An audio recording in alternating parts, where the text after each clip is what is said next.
from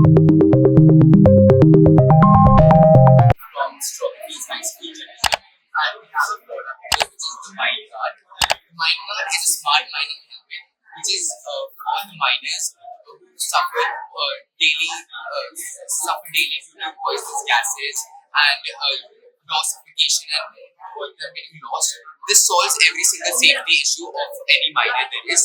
This is a MQ135 sensor which detects any poisonous gas near the miner or around him, which is displayed over here in the OLED display, which basically tells the miner if the air is either fresh, moderate, or harmful. If the air is harmful, the miner is pinged to leave the location immediately to save his life.